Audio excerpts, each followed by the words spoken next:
lines the song by Robin Thicke. This is about the lawsuit that occurred. What motivated you to do a short film based on this kind of this story?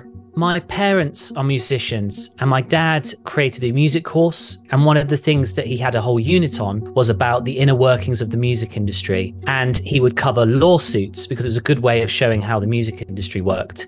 So when I saw this happening, I mean, they say write about what you know. Yeah, it just felt like a perfect fit for me as a filmmaker. But this song made Robin Thicke though, like he became a superstar, right?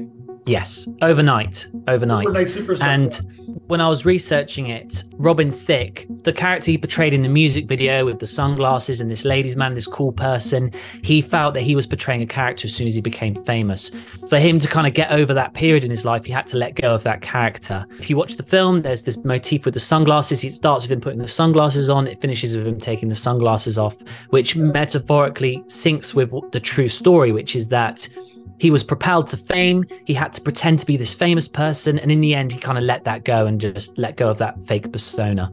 So yeah, it's a really good film. I've never seen anything like it where I see a lot of attempts at a movie like this, but your direction's perfect because it's like you're not moving the camera. You're just like doing close-ups when you need to. You're doing like, it's all kind of static. You're letting the actors perform, but it is the thematic of the film, or it's like there's this stillness to it, I guess, right? The stillness is, yeah, exactly, just letting the actors play. It's good fun. I mean, I was able to work fast because of that. In a beautifully edited film too, right? Where it's a little bit out of order, but it's thematically kind of present, meaning that there's a thematic streamline, but then you can tell that you're going to this scene and then you're going back and jumping back and forth, and you're going to the studio, then you go into the music video, you're all over the place, but it's like it doesn't feel that way. It feels that you're cutting thematically, if that makes sense to you.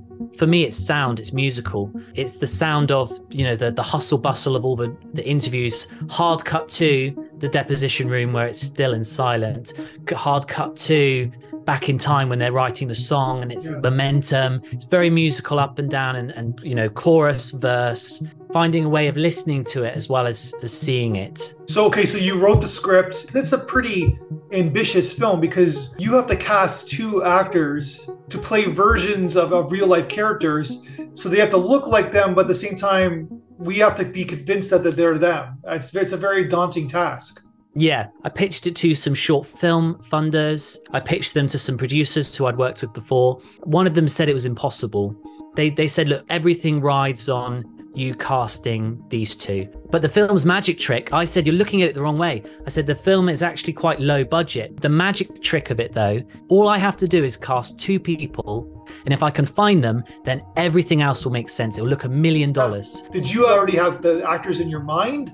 Yeah, this was the crazy thing. I didn't know anyone. So I had faith that it was interesting, that it was juicy.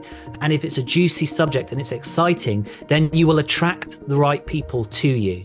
Yeah, it's a really solid film. It's like, I know you got a pretty good accomplished career so far. I think you're still in your 20s, so you're on your way. Like, I think you got a couple features in you. So like, you're just a solid director. And you got that Soderbergh-esque kind of like, I'm going to shoot and I'm going to direct and like, I'm going to edit. And it's like, but you're not pretentious about it. It's like, you're doing great stuff. So I love this film. I can't wait to see what you do next. And hopefully we'll talk again when you make your next film.